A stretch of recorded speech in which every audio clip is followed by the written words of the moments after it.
Vous êtes bien sur Mizan TV pour la suite de nos chroniques historiques consacrées à l'histoire de la Palestine. Pour nous accompagner, nous avons toujours le plaisir de recevoir Youssef Boussouma. Bienvenue à toi, Youssef, sur Mizan TV. Bonjour à vous et merci de l'invitation. Merci à toi.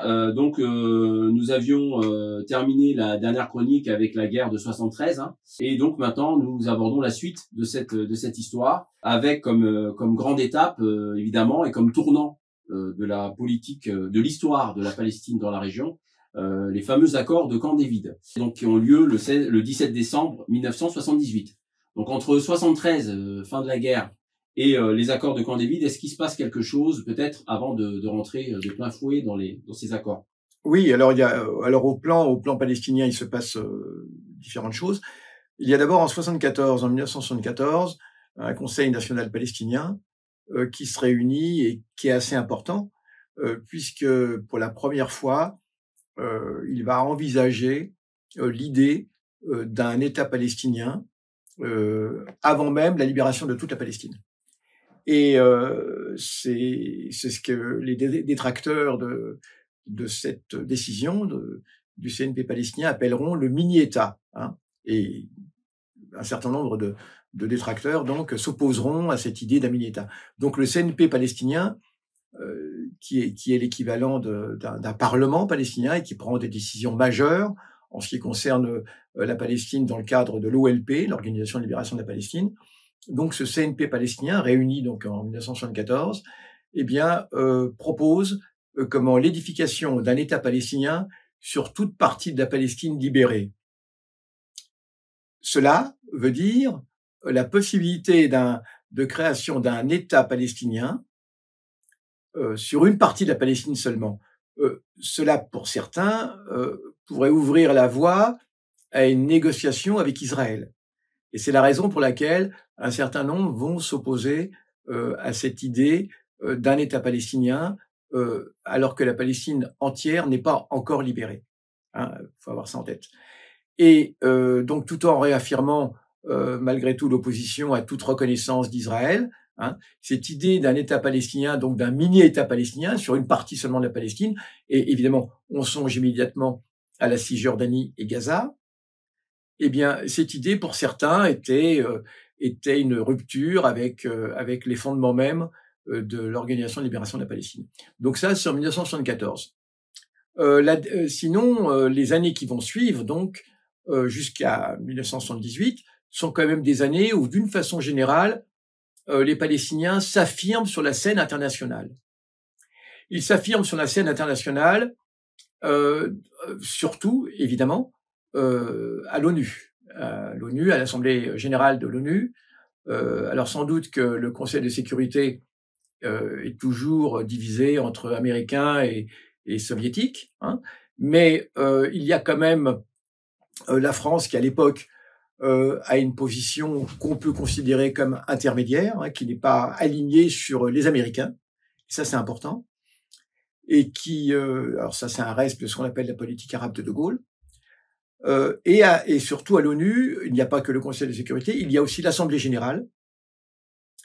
Et en tout cas, à l'ONU, c'est la période où, d'une manière générale, les pays du Sud, ce qu'on appelait à l'époque les pays du tiers-monde, le camp socialiste, l'URSS et tous les pays un petit peu satellites de l'URSS, tous les pays socialistes aussi, eh bien, ça forme un bloc très important qui, d'une manière générale, va voter un certain nombre de résolutions en faveur de la Palestine. C'est ce que les détracteurs, les opposants, et évidemment au premier chef Israël, appelleront la majorité automatique, avec dédain. Il y a donc à l'ONU une majorité automatique pendant ces années-là qui systématiquement va voter des résolutions en faveur de la Palestine. Et c'est très important de comprendre que c'est donc une période plutôt positive en ce qui concerne la Palestine. Le leadership palestinien, Yasser Arafat, s'affirme de plus en plus. Or, il y a bien sûr quelques opposants. Et à l'ONU, la cause palestinienne, on peut dire, gagne en importance.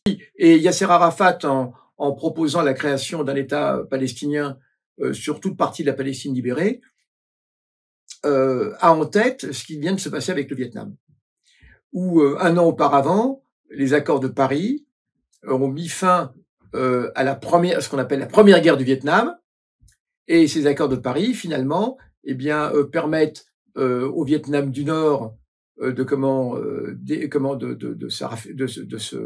non seulement de se raffermir, mais ils permettent aussi au Vietnam du Nord d'envisager la suite, la libération de tout le Vietnam, parce qu'il y a encore le Vietnam du Sud pour un certain temps qui va être là, qui se maintient. Hein. Donc Arafat, je pense que avec cette idée d'un État palestinien sur toute partie de la Palestine libérée, a en tête une solution par étapes. Une solution par étapes. Et cela n'augure pas de la fin du conflit, mais cela permet au moins une victoire d'étape, hein, la création d'un État palestinien, une base arrière à partir de laquelle le reste de la Palestine pourrait être libéré par la suite. Très bien. Donc entre la fin de la guerre de 73 et donc le processus qui mènera à Camp David en 78, donc c'est 5 années. Comme tu le disais, la Palestine gagne des points. L'activité politique, l'activisme politique est positif pour la Palestine. Donc il y a ces propositions politiques qui sont faites par l'OLP avec des désaccords en interne.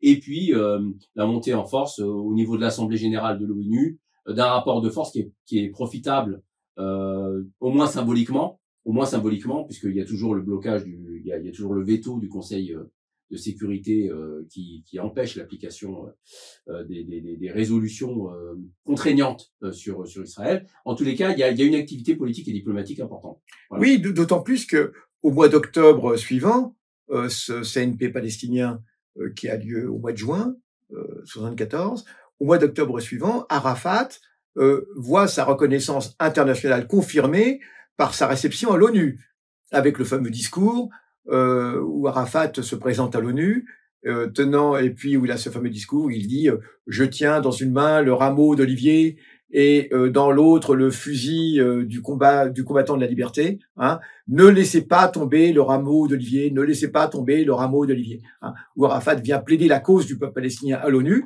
Il est reçu à l'ONU en grande pompe. Il est acclamé, il est ovationné. Je l'ai dit, c'est le moment où à l'ONU, les peuples, les pays du tiers-monde et les pays socialistes font cause commune, hein, et donc c'est un grand moment de succès pour la cause palestinienne, on peut le dire. Et comment se fait-il est-ce que c'était pas une grosse prise de risque pour Arafat de venir à l'ONU comme ça, étant l'ennemi numéro 1 des Israéliens? Ça se passe aux États-Unis, à New York, hein, c'est ça? Donc en plein cœur de la première puissance numéro 1 alliée à Israël, le risque d'assassinat est élevé. Donc, et qui a garanti on a des informations sur, sur les conditions sécuritaires? Les États-Unis s'engageaient. D'accord. Non, malgré tout, les États-Unis s'engageaient absolument. Et d'ailleurs pas uniquement pour Yasser Arafat. Hein. Mais on sait que les Israéliens sont pas très regardants sur ce que pensent les États-Unis. Sauf qu'à l'époque, ce cas de figure-là. Sauf qu'à l'époque, je pense qu'il l'était davantage. D'accord. Je pense qu'à l'époque, le niveau de collusion qu'il y a aujourd'hui est sans commune mesure avec ce qui s'est passé auparavant. Et malgré tout évidemment tout ce que l'on sait sur les liens ténus, à l'époque, les États-Unis sont beaucoup plus respectueux du droit, parce qu'il y a un rapport de force mondial aussi. C'est un rapport de force mondial qui impose aux États-Unis. N'oublions pas qu'on est en pleine guerre froide. Et on est à un moment de grande faiblesse des États-Unis, hein, la décennie des années 70. On est à un moment où l'URSS, les pays socialistes, les pays du tiers-monde, je l'ai dit, gagnent en puissance. Et les États-Unis sont obligés, à l'époque, évidemment, de respecter un minimum le droit international. Hein. Donc jamais, ça n'aurait pas été possible qu'il soit porté atteinte à la personne d'Arafat à ce moment-là. Ça aurait été, bon, je le dis, c'est un problème de rapport de force. Alors, Arafat, consacré représentant de l'OLP, la cause palestinienne qui gagne énormément en reconnaissance, mais aussi en sympathie dans le monde entier, hein, et y compris en France, faut le dire. Et puis aussi des résolutions qui vont suivre, et qui vont dans le sens d'une réaffirmation des droits du peuple palestinien et aussi de la dénonciation du système israélien. La décennie 70 est une année extrêmement positive pour, en général, toutes les luttes des peuples du tiers-monde, et en particulier, bien sûr, la lutte du peuple palestinien. Puisque l'ONU avait décrété l'année 70 comme étant l'année de la lutte contre l'apartheid, hein, qui sévissait en Afrique du Sud, le régime d'apartheid, le régime de Pretoria.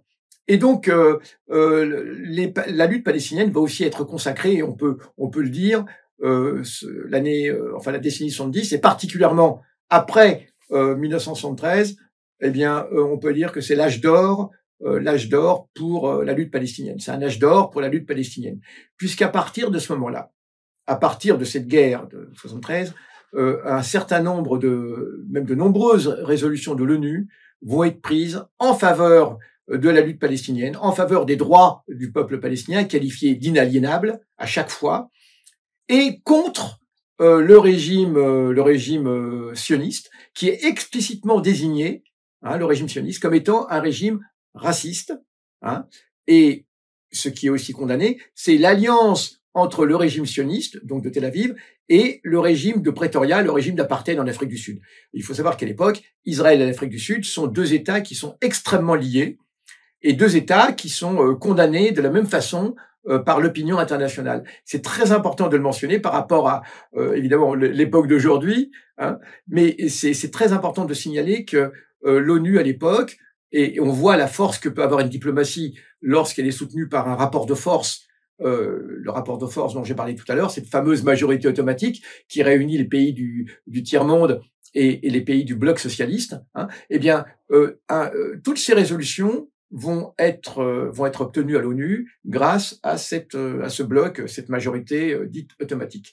Et par exemple, à l'occasion de n'importe quelle réunion de l'ONU, une réunion qui concerne les droits des femmes, hein, notamment en 76, eh bien, c'est aussi l'occasion de réaffirmer les droits du peuple palestinien. C'est très important en parlant des femmes palestiniennes, en parlant de l'oppression qui est subie par le peuple palestinien. Voilà. Donc, il faut savoir que la moindre réunion à l'ONU à l'époque, eh bien, est l'occasion de réaffirmer les droits du peuple palestinien. Mais là, on peut se demander aujourd'hui où sont les féministes qui, pareillement, en plein génocide, alors, il y a en processus d'extermination. Alors, il y a quand même des féministes en France qui ont pris position absolument pour les droits du peuple palestinien. Et d'ailleurs, ça a créé de gros problèmes lors de la journée du 8 mars cette année, mais aussi l'année dernière, souvenez-vous, lorsqu'effectivement, eh bien, un certain nombre de groupes prétendument féministes, mais bon, à mon avis, ils ne le sont pas, hein, ont voulu intégrer cette manifestation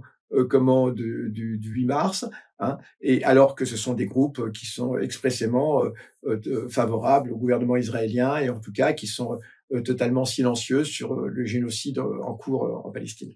Alors, tu parlais de cet âge d'or pour la cause palestinienne à l'ONU avec ses différentes résolutions.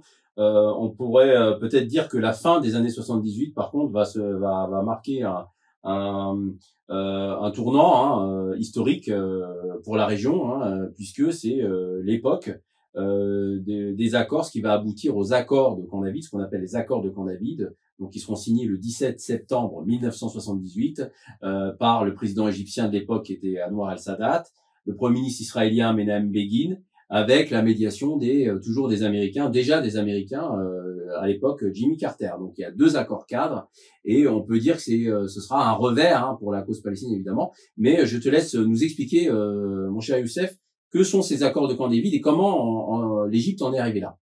Oui, alors donc je le dis, cet âge d'or prend fin vers 78, enfin 78. On peut dire que c'est une date qui marque la fin d'une période de ce grand âge d'or pour les pays du tiers-monde, au cours duquel aussi les colonies portugaises vont être démantelées en Afrique du Sud, en Afrique, hein, et voilà. Et c'est sûr que les accords de Camp David de 78 marquent aussi un tournant et une période beaucoup moins faste, on peut le dire même négative, pour la cause palestinienne. Alors, ces accords de Camp David, ils sont donc conclus sous l'égide des États-Unis, de Jimmy Carter.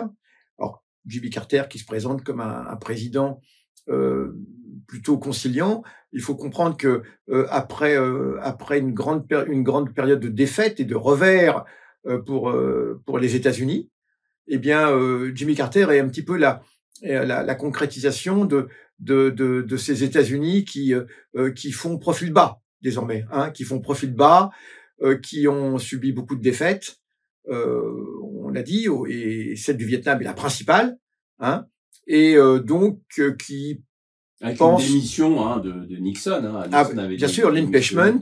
Voilà. Une démission de Nixon, bien sûr. Alors à la suite du Watergate, mais c'est une autre affaire. Hein, mais voilà. Il y a eu ensuite le président Gerald Ford, qui est un président qui a été extrêmement décrié. Vous savez, c'était le président qui tombait souvent lorsqu'il marchait, lorsqu'il descendait d'un avion ou autre. Il était ridiculisé pour cela. Donc on a quand même des États-Unis qui sont beaucoup moins arrogants, qui subissent des défaites sur défaites à l'ONU. On l'a dit. Donc voilà. Donc Carter, qui se veut un humaniste, hein, et qui s'engage donc dans la recherche d'une paix, et qui va effectivement pousser à la conclusion de ces accords de Camp David entre le président égyptien Anwar al-Sadat, hein, et puis le premier ministre israélien Begin. Alors, ces accords de Camp David, qu'est-ce qu'ils disent? Les accords de Camp David, en fait, l'Égypte se trouve dans une très mauvaise situation, évidemment économique. C'est une situation économique difficile qui est quasi endémique en Égypte. Hein. Et il est évident que derrière ces accords de Camp David, il y a de la part des Américains une promesse, hein, les promesses d'aide accrue à l'Égypte et à son économie. Hein, il est évident que cela a été aussi un des motifs, hein, en tout cas. C'est un New Deal qui se forme entre l'Égypte et les États-Unis, c'est-à-dire si vous signez des accords avec les Israéliens, on va vous donner de l'argent, c'est ça? Oui, bien sûr, puisque maintenant à ce moment-là, l'Égypte s'est désengagée du giron soviétique. C'est aussi une façon d'ancrer davantage l'Égypte dans le camp occidental. Sadat a rompu avec avec la protection soviétique. On sait pourquoi? Qu'est-ce qui a justifié ça? Est-ce que c'est un choix? Est-ce que c'est une orientation personnelle? Est-ce que c'est une orientation de l'armée? Rapidement, hein. Oui, non, c'est pas une orientation de l'armée en tout cas. C'est pas une orientation de l'armée, d'autant plus que l'URSS a quand même contribué beaucoup au succès ou en tout cas au demi-succès de la guerre de 73, hein, puisque ce sont expressément des armes soviétiques qui ont permis cette demi-victoire. N'oublions pas, c'est le missile SAM-6, et puis le char, je crois que c'est le char T-52, hein, de mémoire, et puis aussi les missiles anti-chars. Ce sont ces trois armes qui ont permis à l'armée égyptienne, hein, disons en tout cas de bousculer fortement l'armée israélienne. Donc non, pas au plan militaire, mais au plan politique. Sadat est un libéral. Il veut rompre avec cette économie d'État mise en place par Nasser. Il est sans doute poussé par des milieux d'affaires égyptiens, par la bourgeoisie égyptienne. Et puis donc il y a aussi une part de conviction. Hein. Donc en tout cas, ce qu'il y a de certain, c'est que les États-Unis ont poussé fortement à cela. L'Occident en général poussait fortement à cela, a poussé Sadat en lui faisant miroiter un certain nombre d'avantages qu'il tirerait de son ancrage à l'Occident. Alors il y a cela. D'autre part, eh bien, ces accords de Camp David, Sadat a bonne conscience puisque il y a des clauses de ces accords de Camp David. Hein, alors justement, voilà, peut-être expliquer c'est quoi, que prévoyait. Qui concerne la question de hein. Palestine, oui. Voilà, il y a deux grands accords hein, dans les accords. Pour ça qu'on parle de accords de Camp David. Peut-être expliquer, peut-être rappeler ce qu'étaient ces clauses. Alors ces clauses des accords de Camp David, alors il y en a une qui concerne évidemment fortement la Palestine et qui réaffirme la résolution 242. La résolution 242, c'est une résolution prise par l'ONU, par le Conseil de sécurité de l'ONU à l'issue de la guerre de 67, et c'est une résolution qui propose oui, parce que l'ONU ne peut faire que des propositions, hein, l'établissement d'un État palestinien sur les territoires occupés, avec cette différence de traduction entre la version anglaise et la version française, entre des territoires occupés, vraie version française, et deux territoires occupés. Of territories. Of territories, la version anglaise, mais les Arabes, évidemment, et les Palestiniens s'attachent à la traduction française, le français qui est une des langues de l'ONU. Hein. Donc voilà, en tout cas, ces accords de Camp David, normalement, réaffirment cette résolution de 42 à laquelle Israël ne veut toujours pas se conformer lorsqu'on est en 78. Et lorsque ces accords de Camp David sont conclus, Israël, en théorie, prétend accepter donc cette clause palestinienne sur l'établissement d'un État palestinien en Cisjordanie et Gaza. Donc ça date à bonne conscience en se disant ces accords de Camp David vont être aussi profitables au plan comment à la cause palestinienne. Alors il y a d'autres clauses dans les accords de Camp David qui concernent évidemment aussi la démilitarisation, la cession du Sinaï à l'Égypte, la rétrocession du Sinaï à l'Égypte, puisque le Sinaï égyptien était occupé par l'armée israélienne, avait été occupé par l'armée israélienne depuis la guerre de 67. En 73, l'armée égyptienne a bousculé, bien sûr, l'armée israélienne sur le Sinaï.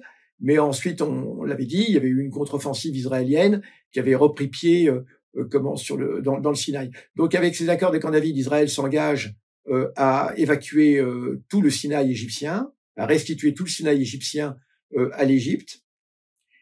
Il y a aussi il y a une autre clause de Camp David qui concerne la paix entre l'État d'Israël et le monde arabe. Également. Oui, alors peut-être avant d'arriver là, il faut rappeler que ces accords de Camp David ont duré 13 jours et qu'on observe qu'au fur et à mesure de la durée, chaque jour passe, les exigences diminuent, hein, puisqu'il faut quand même rappeler qu'au départ, Sadat, qui ne voulait pas, qui refusait de passer pour un traître aux yeux des Arabes, avait eu cette exigence de lier le sort de tous les territoires arabes occupés et celui des Palestiniens à la question du Sinaï. Il réclamait aussi, il avait été aussi question d'un démantèlement des aérodromes israéliens, du départ des colons juifs de l'époque, et donc un retrait de Gaza, un retrait de Cisjordanie, de Jérusalem-Est et du Golan. Ça, c'était le premier jour. Le deuxième jour, il y a une réduction des exigences. C'est-à-dire, finalement, l'idée de récupérer le Golan syrien et Jérusalem-Est sont abandonnés, mais il reste tout de même les territoires palestiniens, Gaza, la Cisjordanie, l'autodétermination des Palestiniens et la question du Sinaï. Et au terme de l'accord, il restera que le Sinaï, finalement. Il y a que le Sinaï qui sera bien sûr, il y a que le Sinaï. Tu as tout à fait raison. On est toujours dans les mêmes questions lorsqu'il s'agit d'un accord avec Israël. Le problème d'un accord avec Israël est double.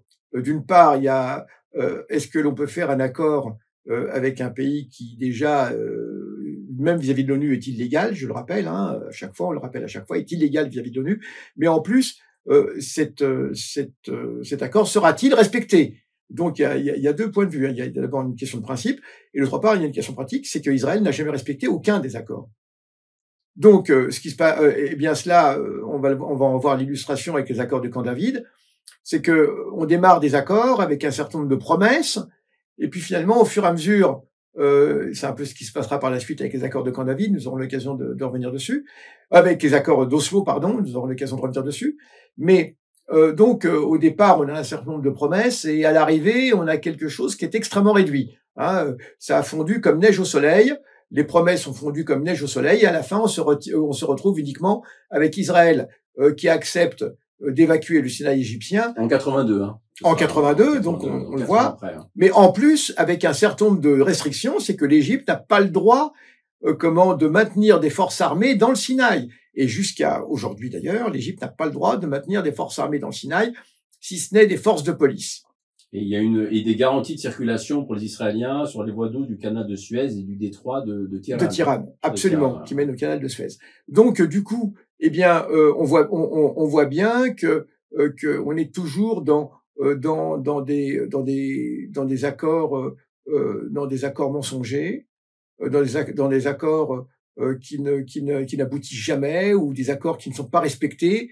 En fait, ça a été la règle à chaque fois que l'État d'Israël a été lié à des accords dans l'histoire, dans son histoire. Et cet accord jouera un rôle important finalement dans ce qui se passera en 82 au Liban, puisque avec cet accord, Israël finalement se garantit la fermeture d'un front, et donc elle finalement a la possibilité d'investir toute son armée, ses forces armées bien sûr. Voilà, du côté libanais. Mais ça, on y reviendra dans une prochaine séquence. Bien sûr, on y reviendra. C'est que une des premières grandes conséquences de ces accords de Camp David, c'est que ces accords de Camp David mettent l'Égypte hors jeu, mettent l'Égypte hors jeu, alors que l'Égypte est quand même le principal pays arabe avec l'armée la plus importante, et l'Égypte est mise hors jeu, et ce qui évidemment libère l'État d'Israël dans le cadre d'une confrontation d'un front extrêmement important, et qui aurait pu, on l'a vu en 73, comment lui donner beaucoup de fil à retordre. Alors voilà. C'est le premier accord de paix signé entre un pays arabe. C'est le premier accord de paix signé. Et puis le problème, c'est que ça brise un consensus. Ça brise le consensus arabe. N'oublions pas que l'idée était qu'il n'y ait pas d'accord séparé, entre le monde arabe et l'État d'Israël, si jamais il devait y avoir un accord. Or là, évidemment, l'Égypte brise un consensus, et en plus, pour un résultat qui, somme toute, est bien maigre. Mais il faut le dire, il y a une contrepartie, c'est la contrepartie financière. C'est la carotte de l'accord, c'est la contrepartie financière qui sera assurée par les États-Unis. À ce moment-là, Jimmy Carter veut obtenir quelque chose, veut un petit peu redorer le blason des États-Unis.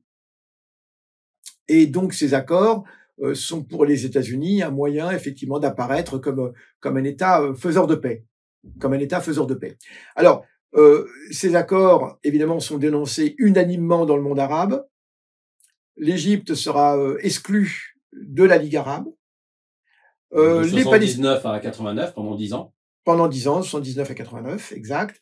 Les Palestiniens dénonceront ces accords de Camp David. Ils les dénonceront parce qu'évidemment, ils n'obtiennent absolument rien du tout, si ce n'est une vague promesse qu'un jour Israël prendra en considération la résolution 242.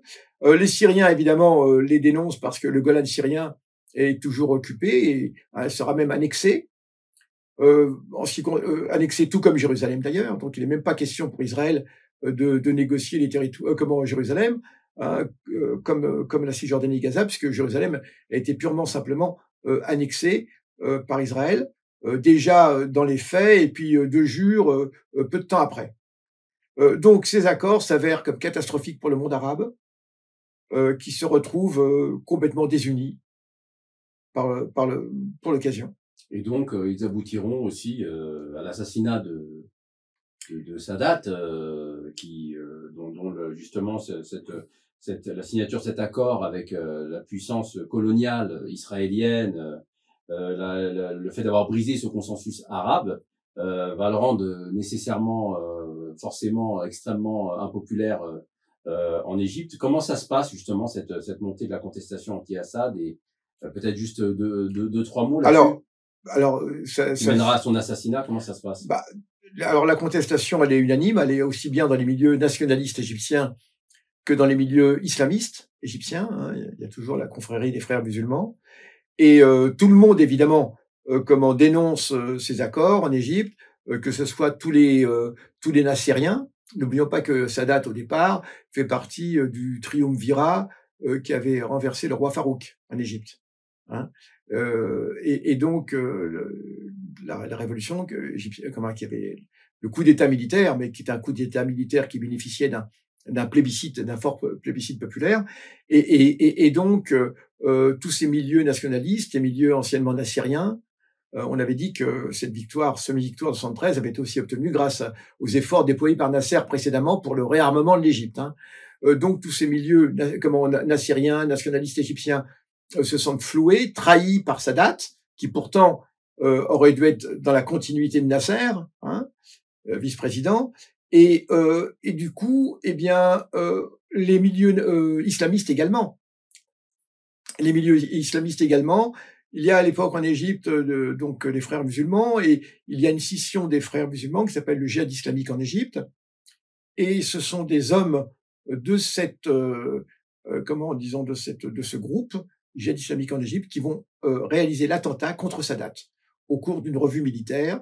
Est-ce qu'ils ont bénéficié de complicité extérieure, soit de la part de l'armée égyptienne, de certains milieux nationalistes, soit d'autres? Est-ce qu'on a des informations là-dessus, ou est-ce que c'est vraiment une action autonome? Personnellement, je n'ai aucune information là-dessus, mais sans doute répondre à cette question est difficile. Sans doute, tout est possible.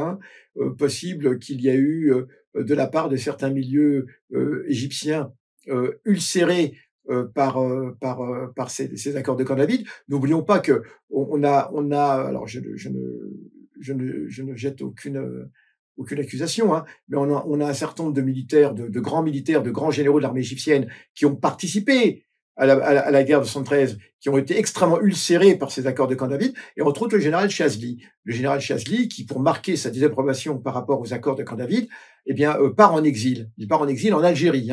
Donc, il y a une chose qui est certaine, c'est que une très grande partie de l'armée est opposée à ce moment-là aux accords de Camp David, puisque ça leur semble ça leur semble être une trahison même de l'effort militaire de 73. Et non pas le couronnement, mais au contraire, puisque ces accords de Camp David, pour eux, ne sont pas à la hauteur du sacrifice de 73 et de l'héroïque attaque égyptienne de 73. De ce fait, eh bien, il est possible, voilà, c'est cette contestation de Sadat, et cette contestation donc de cette décision personnelle de Sadat, semble-t-il. Eh bien, il est bien possible que cette contestation populaire, eh bien, soit aussi accompagnée d'une contestation au sein de l'armée. Donc, on voit bien, on a en Égypte, sauf sans doute les milieux d'affaires, qui, à travers ces accords de Camp David, cette bourgeoisie nationale égyptienne, qui, à travers les accords de Camp David, eh bien, espère bien faire son beurre. En tout cas, ces accords de Camp David sont contestés par une grande partie de la population égyptienne. Et Sadat se retrouve bien isolé à l'intérieur, isolé à l'extérieur, sur la scène régionale arabe. Et son assassinat est un peu la conclusion de tout cela, est un peu la conséquence de tout cela. L'unité militaire l'assassinat a été réalisé par donc le djihad islamique en Égypte. Ce sont donc des soldats de l'armée égyptienne, mais qui sont membres de cette organisation secrète, le djihad islamique en Égypte, qui réalise l'attentat au cours d'une parade militaire, au moment où un camion un camion donc de l'armée passe devant la tribune officielle. Il y a un défilé militaire, il y a un camion, et dans ce camion sont les membres de ce groupe djihad islamique en Égypte, qui, passant devant la tribune, arrêtent le camion, descendent du camion et se mettent à tirer sur la tribune officielle où il y a Sadat. Voilà comment cet attentat a été réalisé. C'est ainsi que meurt assassiné Sadat le 6 octobre 1981. Donc finalement, les conséquences de Camp David, on a une exclusion de l'Égypte de la Ligue arabe, on a l'assassinat de Sadat, voilà. Et donc pour la cause palestinienne, qu'est-ce que tu peux nous dire pour conclure cet entretien? Oui, pour la cause palestinienne, c'est une catastrophe, puisque la cause palestinienne se voulait toujours porter par un unanimisme arabe, et que cet unanimisme, eh bien, est brisé. Et cela crée une discorde au sein même de la Ligue arabe. Non seulement l'unanimisme est brisé, mais cet accord crée une discorde au sein même de la Ligue arabe, et ce qui veut dire que cette cause palestinienne, eh bien, d'une certaine façon, est affaiblie parce que cet accord peut ouvrir la voie à d'autres accords, séparés toujours, et cela est considéré comme une victoire pour Israël. Est-ce qu'on peut dire que les accords de Camp David inaugurent la naissance de ce qu'on appellera plus tard le sionisme arabe? Est-ce que tu peux nous définir rapidement, parce que quand on entend l'expression sionisme arabe, ça peut provoquer une espèce de dissonance cognitive. Mais est-ce que tu peux, voilà, déjà nous expliquer c'est quoi le sionisme arabe et est-ce que pour toi, les accords de Camp David sont les ancêtres ou l'acte symbolique de naissance de ce sionisme arabe? Bien sûr, le sionisme est une idéologie politique et les Arabes ont toujours été très clairs là-dessus. Ce n'est pas une question raciale. C'est-à-dire qu'on peut être sioniste sans être juif, et bien sûr, on peut être juif sans être sioniste, puisque, rappelons-le, depuis la naissance du sionisme, la très grande majorité des juifs ont toujours rejeté le sionisme. Ça, il est très important de le dire.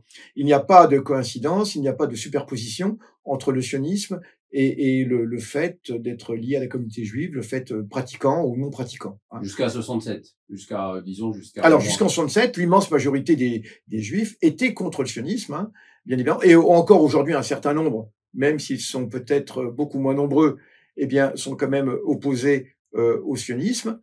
Alors on peut être sioniste en étant arabe, et on peut dire que l'acceptation par des régimes arabes ou des arabes de l'idéologie sioniste, c'est quand même du sionisme.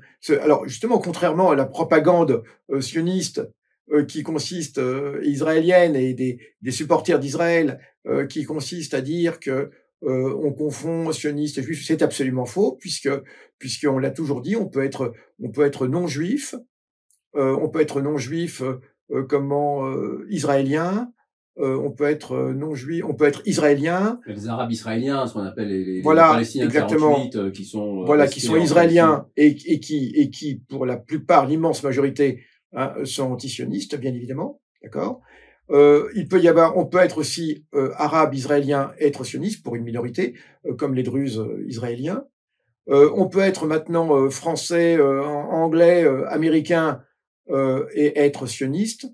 Hein. On peut être juif américain et être antisioniste. Donc on voit bien qu'il s'agit d'une idéologie, et donc pourquoi pas des Arabes sionistes. Donc nous qualifions de sionisme arabe, eh bien l'ensemble des régimes arabes, et pas forcément des régimes, hein, des Arabes, quels qu'ils soient, qui sont favorables à l'État d'Israël, quels que soient les motifs. Hein.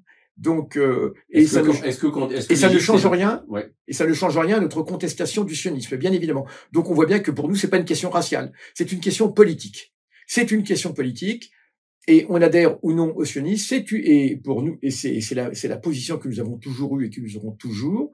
Nous contestons le sionisme en tant qu'idéologie politique, pas en tant qu'expression de l'appartenance à une religion ou à un peuple. Voilà. Appartenance à la religion qui passe par le judaïsme et pas par le sionisme, justement, et l'appartenance à un peuple n'est jamais passé par le sionisme durant 2000 ans d'histoire, parce que le sionisme n'est né qu'au 19e siècle. Donc on peut tout à fait avoir une appartenance au peuple juif qui ne passe pas par le sionisme, et on peut avoir une appartenance à la religion juive qui ne passe pas par le sionisme, puisque ces deux identités ont toujours existé dans l'histoire, alors que le sionisme ne date que du 19e siècle. Bien sûr. Très bien, merci Youssef pour cette chronique consacrée donc aux accords de Camp David et donc à l'émergence, à la fin de cet âge d'or des années 70 qui avait permis à la cause palestinienne de remporter plusieurs victoires juridiques et politiques. Et on abordera la prochaine fois l'invasion israélienne du Liban en 1982 et justement la perte du sanctuaire libanais pour l'OLP. Voilà. Donc merci à toi Youssef pour ce décryptage, merci à tous nos éditeurs pour leur fidélité, hein. N'oubliez pas de soutenir notre chaîne, abonnez-vous, décochez la petite cloche pour recevoir nos dernières vidéos, et n'hésitez pas aussi à poser vos questions et à commenter dans le fil de commentaires. Merci à vous et à très bientôt sur Mizzen TV.